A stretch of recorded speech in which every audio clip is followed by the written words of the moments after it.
Hey, guys! Welcome to episode 3 of the Apocalypse Explained series. This episode is titled The Rise of the Beast, so buckle up because things are about to get real interesting. In this episode, we're going to look at what may be the most infamous character in all of the book of Revelation, the beast whose name is actually given here for the first time in this chapter. In fact, he has two names that are both very significant.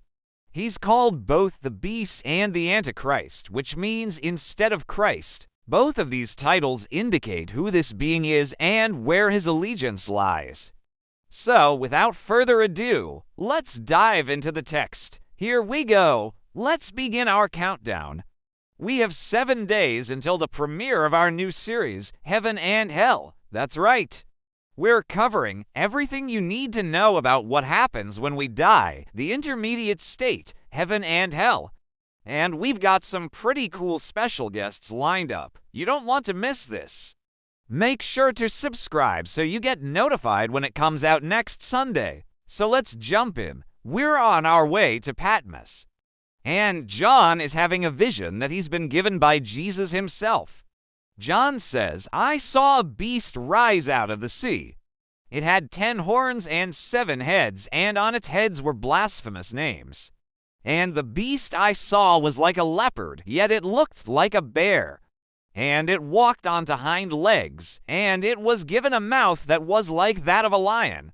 And the dragon gave the beast its power and its throne and great authority under the sun. And it opened its mouth blasphemously against God, and it was allowed to speak great things and blasphemies and exercise its authority for 42 months.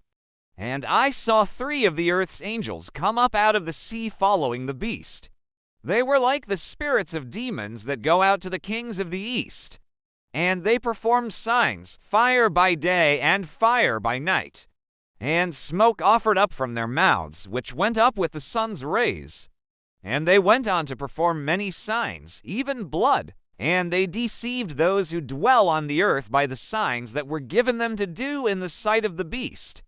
And they deceive those who dwell on the earth to worship the beast. And they worship the beast." Whoa! All right, now before we go any further, I want to say that there has been no shortage of people throughout history who claim to be the Antichrist. Even during John's lifetime, there were people claiming to be the Antichrist. Now, the reason they did this is because they were trying to bring about the return of Christ. See, they thought if you were the Antichrist, then Jesus would have to come back because he would have to defeat you. So, if you claimed to be the Antichrist, then essentially you were guaranteeing the second coming of Christ. So keep that in mind as we walk through this passage.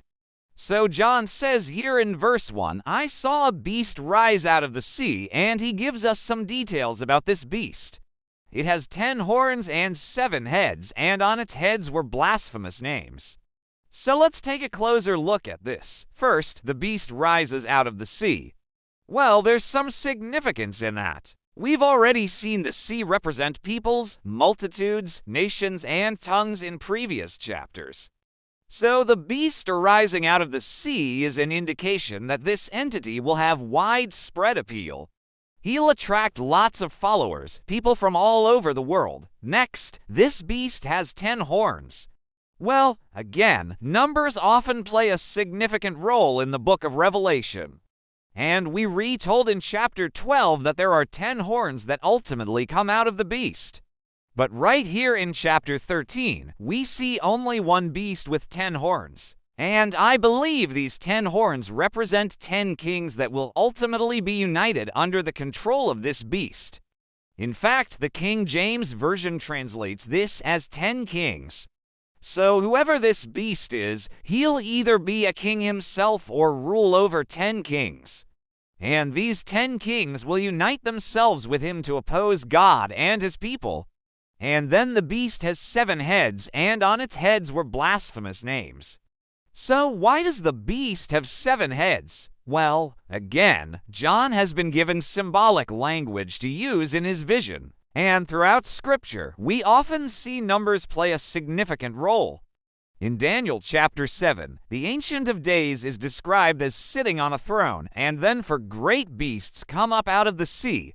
And this actually helps us better understand what John is seeing here in chapter 13, because just as the four beasts in Daniel chapter 7 represented for empires, here in Revelation chapter 13, the 7 heads represent 7 empires. And these 7 heads will align themselves with the beast and join him in his opposition against God and his people. Now, please notice how blasphemous names are on the heads of the beast. So blaspheme means to speak evil of God, to curse God, and the fact that blasphemous names are on the heads of the beast shows us the allegiance of this entity. He doesn't belong to God. He's not serving the God of Abraham, Isaac, and Jacob. Instead, he's serving Satan, and this is evident by the next detail that John gives us about the beast. He says, "The beast I saw was like a leopard, yet it looked like a bear.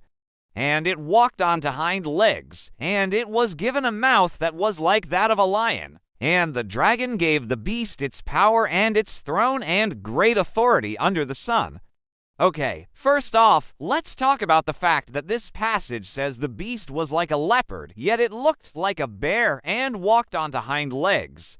Well, this is pointing to the fact that this beast will be a political entity, someone who exercises political power. In the ancient world, leopards were known for their speed and agility, but they also walked on all 4s. Bears, on the other hand, walked on 2 legs. So the fact that the beast walks on 2 legs shows that he's a political figure, someone with political power. Then he has the mouth of a lion, which indicates he'll be a fierce dictator and ruler. And in fact, that's exactly how we see most dictators and ruthless leaders. They're often compared to lions. But the key thing to remember about the beast is that he gets his power from the dragon. And in the previous chapter, we were told that the dragon is none other than Satan himself.